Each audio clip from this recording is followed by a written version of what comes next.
can't wait to see what a wild dog looks like. You're gonna see. Okay. I think I've seen them before outside. It's a different kind of wild dog. Okay. Well, I love when our next guest stops by. He always has animals. He's made me animal friendly. He's seduced me with the animal world. Say hello to Dave Mizejewski. Hey, Wendy.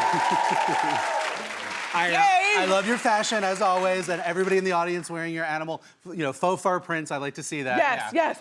Okay. So here's the deal. The National Wildlife Federation, my organization, we're partnering on that new film, Dolittle, with Robert Downey Jr. I know, I heard. Yeah, really awesome. And so the movie has a lot of CG animals voiced by lots of stars. And so our message is that everybody can be a voice for wildlife. Now, are you part of this movie, like in terms of advising them behind the scenes? Exactly, yeah. So you met Robert Downey Jr.? I did, I just interviewed him. So watch my social media and you'll see an interview that I did with him about wildlife conservation and what this is all about. Okay. So everybody out there, you all can be a voice for wildlife with the National Wildlife Federation. Google Dolittle and you'll find out how to do that. We got lots of easy tips to save wildlife. So let's bring out our first animal. Okay.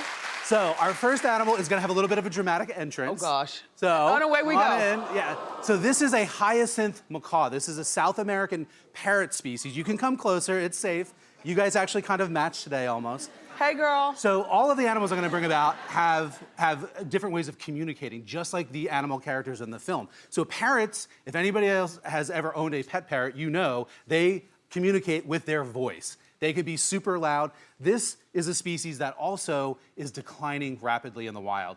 Deforestation. I heard that the other day. I was watching on the... It's a big problem. Deforestation, also the pet trade. So if you're gonna get a pet, make sure you get one that is bred in captivity. I honestly think you should stick with dogs or cats versus getting something like this because it's much easier for you to take care of. I like your bracelet, girl.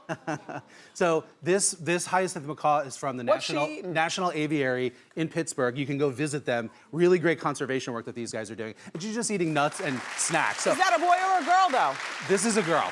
Can I touch her? Actually, we can't touch. Okay. They have that big beak, they could chomp. All right, our next animal is another animal that you might be a little bit freaked out by because it's a rodent, but... They're outside too. Oh gosh, please, really? But wait, I want you to look at how beautiful this animal is. That's a pretty rodent. Yeah, look at the beautiful stripes. spotting. This is called a paca. You can gently pat on the back here. Okay. It's kind of like a relative of the guinea pig, also native to South America. These guys, they don't make...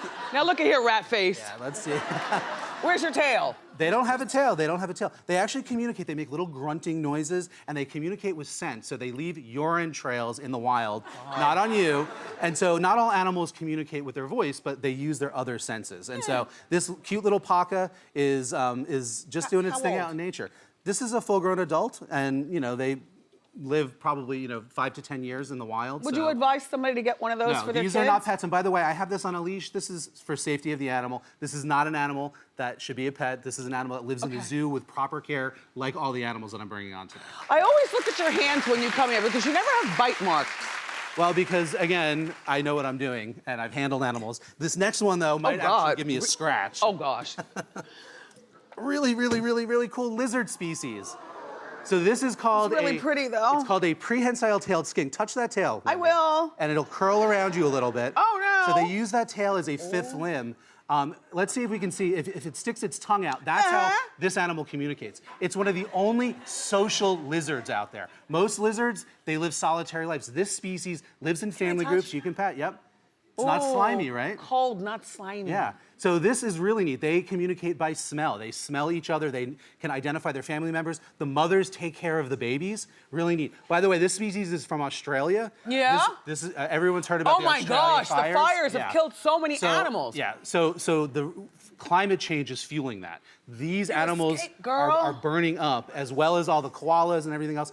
The National Wildlife Federation is really focused on fighting climate change. Again, we need all of your help and all of your voices so that these animals do not burn to death and have a horrible, So we got a few more animals. These are the calm animals, because normally you tell my co-hosts don't clap because it scares the animals. Yeah, you know, a lot of animals can get very What's spooked. that? These A guys- hedgehog? Yeah, this is a It's not blue. It's not blue. In real life, hedgehogs are not blue. Oh. So this is a hedgehog, like you said. This is actually a domesticated hedgehog. So it is something that people can get as a pet. You can Oh, touch. pointy. They're prickly. And so, again, these animals don't make a lot of noise, but they communicate with body language. So if a hedgehog is scared, it can roll into a ball, and all these little prickly spines will protect it. Protects them. So again, with animals, a lot of it is not what they say or what noise they make. It's what their body language is. Yeah. And so this little guy is really comfortable. I just see, hanging he's out not here. balling up. Yeah, exactly. All right, I want to get to our last two Hi, animals. Sonic. Because they're pretty amazing. So our last two animals are essentially endangered in the wild. Would this be the wild dog? These are the wild dogs. So these are New Guinea singing dogs. And they are an ancient dog breed. If you've heard of a dingo from Australia? Yes. So these guys, hey sweetie. These pups Are they related? Yeah, they're siblings, and they're very similar to dingoes. They're an ancient domesticated breed, but that has gone back to the wild. So they look adorable. They are like puppies, but they're not domesticated dogs, and they're called singing dogs because they sometimes howl, and they have a unique frequency to their howl. It's how they communicate. Hi. Oh, I'm sorry. He doesn't like the look of me, but at any rate, these guys are extremely rare. Yes, you can pet. They're very gentle. There you go. See? Hi, honey. Aw, sweetie. Oh, God. See? You're All right, okay, Dave. you're okay. You and your band of merry men. Maybe not. Maybe he didn't like your vibe, but at any rate, there we go. Yeah, because It's he all smells the better. cats. He It's smells all chit-chatting better. my way. Yeah. So at Yeah. any rate, everybody out there, we need you to be a voice for wildlife. Go to nwf.org/Dolittle. Get involved protecting these wild animals with National Wildlife Federation, and go see the movie Dolittle too. Yes, please. Dave Mizejewski, everybody.